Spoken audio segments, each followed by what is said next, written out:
A state doesn't collapse when it loses wars. It collapses when its money stops being believed. Crassus showed us how wealth could break Rome's institutions. Once institutions bend to wealth, money is always next. Aurelian ruled Rome after its money had already failed. What followed was the final stage, when power no longer needed either.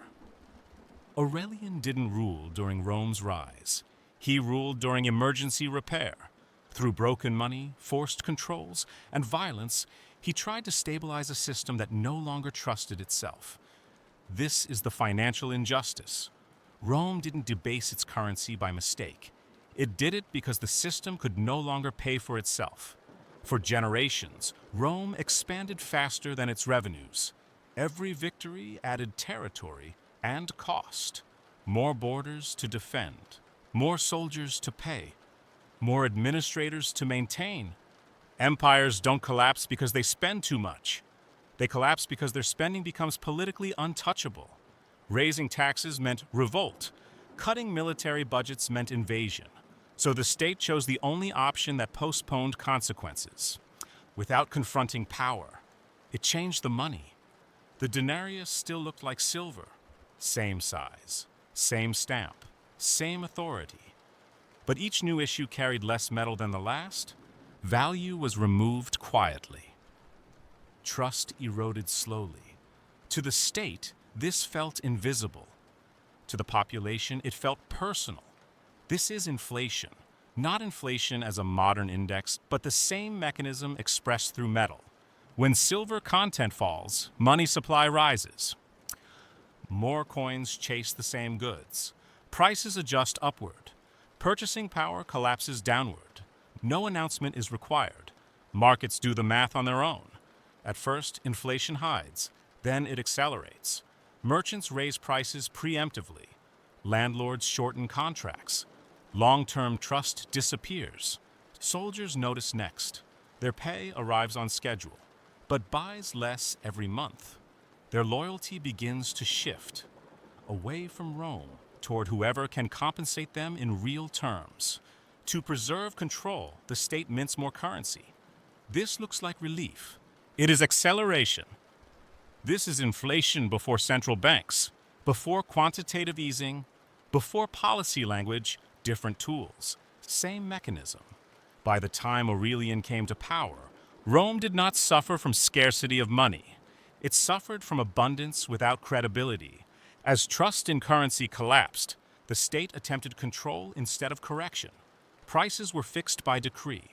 Merchants were ordered to comply. Punishments were severe. Markets responded predictably. Goods vanished from official channels. Trade moved underground. Barter replaced currency in daily life. Local systems replaced imperial ones. This wasn't chaos. It was adaptation. When money stops working, people don't stop trading. They stop using the state's money. This is the Rome Aurelian inherited. Aurelian matters not because he caused collapse, but because he ruled after collapse past the point of reversal. Crassus represented the first fracture, private wealth overpowering public institutions. Monetary debasement represented the second, the slow erosion of shared trust. Aurelian represents the third. He arrives when systems stop self-correcting and start relying on force. Aurelian did not stabilize Rome with ideas. He stabilized it with enforcement. His first priority wasn't economic reform. It was physical control. Breakaway provinces were reconquered. Rival claimants were eliminated.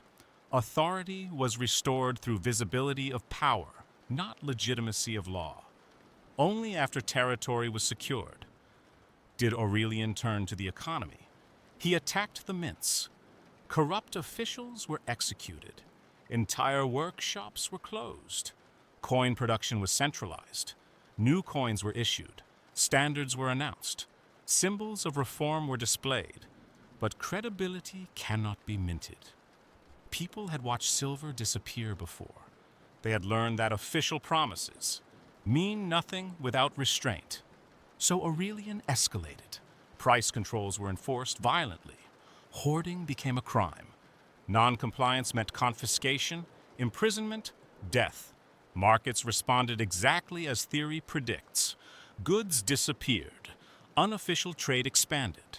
Economic life retreated from visibility. Aurelian knew this, and he accepted it, because his objective wasn't recovery. It was survival. The army remained loyal through pay. The population remained quiet through fear. Rome stopped functioning through consent and began functioning through command. It worked temporarily. Borders stabilized. Revolts slowed. The empire looked intact, but underneath, nothing healed. Trust did not return. Money remained suspect. Institutions remained hollow. Aurelian didn't reverse collapse. He froze it. Frozen systems don't recover. They fracture under pressure. This pattern did not end with Rome. Modern states don't debase silver. They dilute purchasing power. When costs rise faster than taxes, governments choose expansion over restraint. In the United States, this mechanism is visible.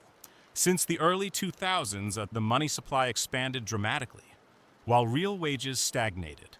Housing, healthcare, and education rose first. Everyday necessities followed. According to data from the Federal Reserve Bank of St. Louis, the U.S. money supply multiplied over a single generation, while purchasing power declined. Different instruments, same structure. And like Rome, the first to feel it aren't policymakers. They are workers paid in currency, not owners paid in assets. This dynamic has been examined by the International Monetary Fund, which shows that prolonged monetary expansion, combined with high debt, increases social and political instability, even in advanced economies. When monetary credibility weakens, states rely more on management than legitimacy. Rome learned this too late. Rome did not fall during Aurelian's reign, but the transformation was complete. The Republic had already lost its institutions. The empire had already lost its money. What remained was authority without legitimacy, and authority without legitimacy survives only through coercion. In Part 1, wealth captured the system. In Part 2, money collapsed under that weight.